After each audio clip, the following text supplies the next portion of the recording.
Welcome, I'm David Geiger. The first Iowa Crop Progress Report of the year is out, showing a start to the planting season. The weekly report from the National Agricultural Statistics Service shows warm and dry days allowed for about 4 days, good for field work in Iowa. Farmers got to work applying anhydrous and fertilizer, spreading manure, and planting oats. About 12% of the oat crop is in the ground, about 3 days ahead of last year and 4 days ahead of the 5-year average. Pastures are starting to green up with livestock conditions good and producers reporting a good calving season. The weather has been trending warmer for several days, according to state climatologist Justin Glisson, as farmers gear up for a good window of planting. However, he notes there is a signal by the third week of April for normal to lower than normal temperatures. Now, this doesn't suggest that we're going to get into a cold snap or below freezing temperatures for an extended period of time.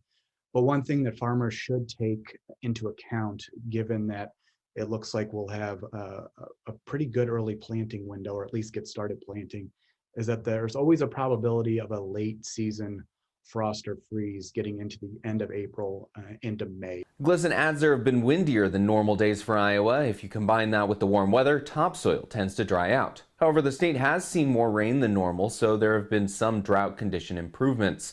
That aside, the crop progress report shows topsoil is at 33% short to very short moisture levels, with subsoil moisture at 41% short to very short. Glisson expects spring rainfall to chip away at the dry soil, but he encourages landowners to send updates to monitor services. So as farmers get out in the field, if you see things that are consistent with drought or dryness during this time of year, or even wetness if we do get into an active storm track, feel free to send those into my office or the USDA Climate Hub in Ames, or even the US Drought Monitor, because they allow us to do our job better in terms of getting the drought map representative of conditions on the ground. Markets seeing more green moving into the week. Our analyst Don Rose has the details.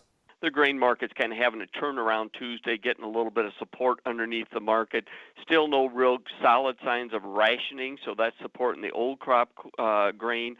New crop is still trying to buy the acres, so it doesn't want to drop too far too quick. We did have our first corn planting of the year reported nationally, 2% complete, 3% average. Really, no real problems. The fastest state, Texas, is over 50% planted. The moisture situation, the government did report that the western corn belt still remains about 41% short, eastern corn belt 16% on moisture. So it looks like no real solid planting delays. The cattle market, the beef, is seeing some support here. The beef market's just been really on fire here. Sharply up. It's the opening up the economy, giving some beef demand underneath the market. The same thing when you look over into the hog market. We're also having some support on breaks due to the demand just strong. The disease issue continues to hurt the supply side of the market. The issue is, while our hog prices are going up, the rest of the world has actually kind of stalled out or going lower. And that's all I have for the Agribusiness Report today. Thanks for joining me. I'll see you again next time.